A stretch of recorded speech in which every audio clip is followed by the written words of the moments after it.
नहीं नहीं, ये अगर घोषणा होती है, अगर कोई बात होती तो शायद बहुत पहले होती। ऐसा बीजेपी बिल्कुल भी नहीं चाहेगी, बीजेपी चाहती नहीं है। बीजेपी तो पढ़े लिखों से ही नफरत है, वो तो अनपढ़ जाहिल बिल्कुल उन लोगों को। बेटा मुख्यमंत्री बनेगा कि नहीं बनेगा? देखिए, जो परिस्थितियां हैं इस देश के अंदर, जिस तरीके से इस्तीफा दिया गया है, बिल्कुल भी मुख्यमंत्री नहीं बन सकता।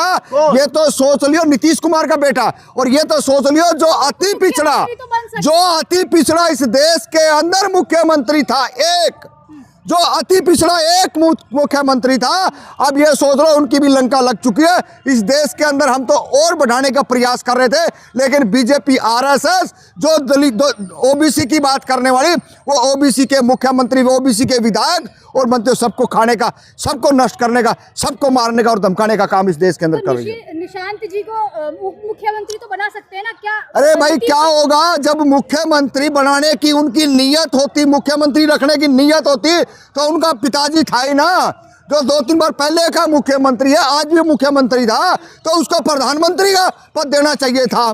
अगर बड़ा दिल करते, अति पिछड़ा था इस देश के अंदर, तो उसको प्रधानमंत्री बनाते, तब बात बनती। लेकिन इनको कुछ नहीं चाहिए, इनको चाहिए इस देश के अंदर ब्राह्मणवाद, इनको चाहिए मनुवाद, इनको चाहिए इस देश के अंदर गंदगी, इनको सब को पढ़ाई से मतलब नहीं, को लिखाई से मतलब नहीं। ये जो वो स्टीम फाइल जो फिल्म आई है, वो आप देख करके ये सब के हक्के भक्के हो रहे, पूरे देश के अंदर इनका चेहरा नंगा हो चुका है। देखिए, नीतीश कुमार का जो बेटा का जो नाम आया था नीट मामला, छात्रा मामलों को लेकर के, क्या वो बेटे की वजह से उनके हाथ से पार्टी और पद गया? देखिए, ये किसी का नाम भी कहीं भी ले सकते हैं, इनका कोई भरोसा नहीं किसको बदनाम किस टाइम करना है। ये बात तो इस देश के जनता को, इस देश के छात्रों को, इस देश के किसान मजदूरों को, इस देश के दलित और पिछड़ों को समझना पड़ेगा। अन्यथा इस देश के अंदर वर्तमान की जो आज की परिस्थिति है, देश के अंदर कुछ बचा नहीं है। हर जगह से, शिक्षा संस्थानों से ले लो, चाहे नौकरियों से ले लो, तमाम चीज खोखली कर दी है। तो नीतीश कुमार जी को अब क्या समर्थन दे देना चाहिए? तेजस्वी यादव को, उनको मुख्यमंत्री बना देना चाहिए? देखिए, वक्त की मांग, समय को देखते हुए तो इस देश के अंदर यही है कि अगर नीतीश कुमार को जरा सी भी सद्बुद्धि है, तो इस देश के प्रदेश के अंदर जो आरजेडी के साथ मिलकर के सत्ता में बने रहना चाहिए, और मुख्यमंत्री के नहीं प्रधानमंत्री के ख्वाब उनको लेना चाहिए। जो जीवन बचा है वो पूरे देश के अंदर बताए, कर्पूरी ठाकुर की आइडियोलॉजी बताए, ताकि इस देश के अंदर हमारे को कैसे कैसे किन किन लोगों ने कहा। अरे बीच में देख लो ना, ये बोलते तो हैं, एक वो बाबा यूपी का था जो दाढ़ी वाला सा, उन्हें कहा था ना कि 90% लोग जो हैं, अगर वो ओबीसी और दलित जो इकट्ठा होगा तो आपका क्या होगा? साक्षी महाराज जैसे लोग आएंगे तो जब तो बात बनेगी। लेकिन समय समय पर दोहराया जाता है, इसी तरीके से प्रधानमंत्री के ख्वाब लेने चाहिए थे, ना कि आपने राज्यसभा के।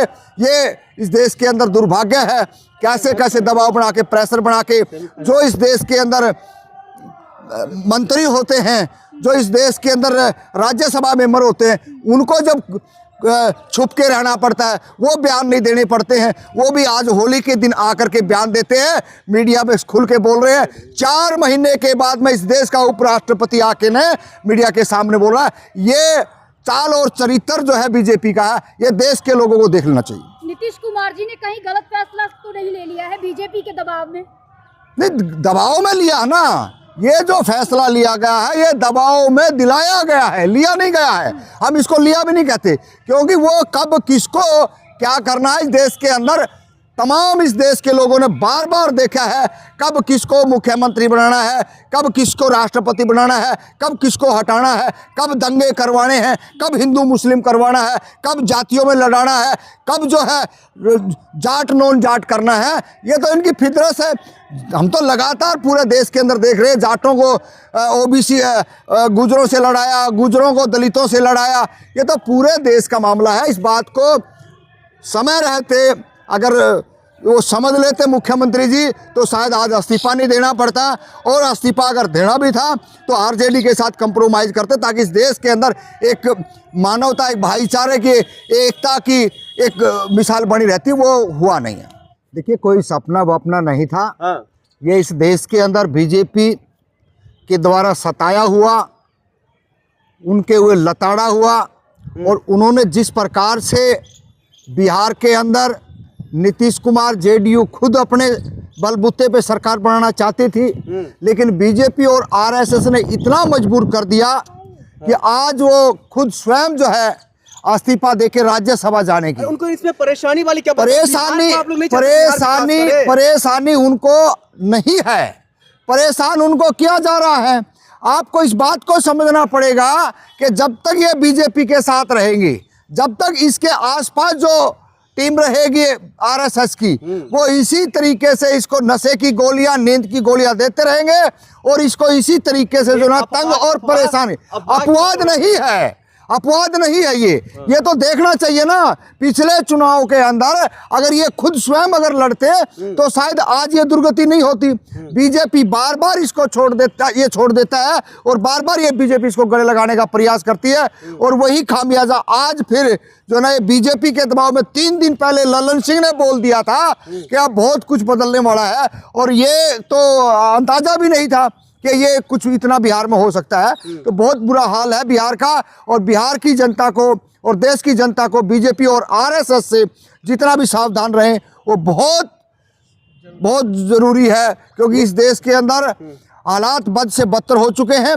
बीजेपी और आरएसएस ने इस देश के अंदर सब कुछ खोखला कर दिया है। ये हालात जो बहुजनों की, जो दलितों की, जो अति पिछड़ों की, जो कर्पूरी की बात करने वाले लोग थे, आज उनका भी क्या हाल हो गया है। इस देश के अंदर कर्पूरी फार्मूले पे बिहार को या पूरे देश के अंदर वंचित शोषितों की राजनीति चलती थी, लेकिन बीजेपी आरएसएस ने उसको ध्वस्त करके छोड़ दिया है। और ये सारे का सारा बीजेपी का षड्यंत्र है, इस षड्यंत्र के तहत ही इस्तीफा दिया गया है। लेकिन बीजेपी के साथ साथ जो है बीजेपी के 5 और नामों को जो उसमें जोड़ा गया है, जिसको राज्यसभा का टिकट दिया गया, नामांकन करने के लिए गया, सबने शुक्रिया अदा किया।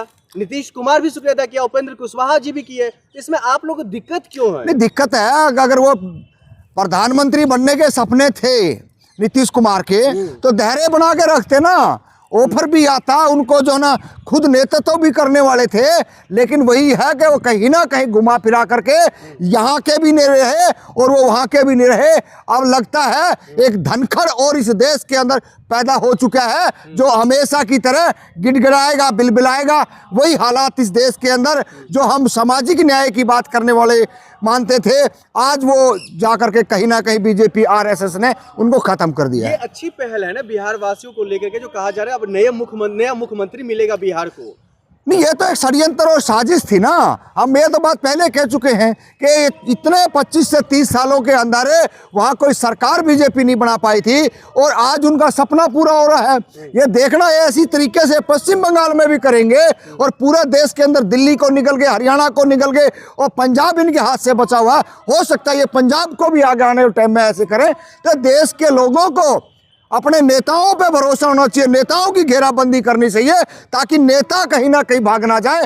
या तो बीजेपी तो पूरे का पूरा जितने विपक्ष के नेता थे वो सबको हड़प कर गई, जितनी क्षेत्रीय पार्टियां थी सबका नाश कर दिया है। इस देश की जनता ने मोर्चा जब तक नहीं संभालेगी इस देश का कुछ होने वाला नहीं है। देश खोखला कर दिया, देश कंडम कर दिया, देश में अब कुछ कहने को सुनने को कुछ बचा नहीं है। पप्पू यादव कह रहे हैं जो बीजेपी कब्जा कर रही है नीतीश कुमार, उनके पार्टी, उनके विधायकों पर।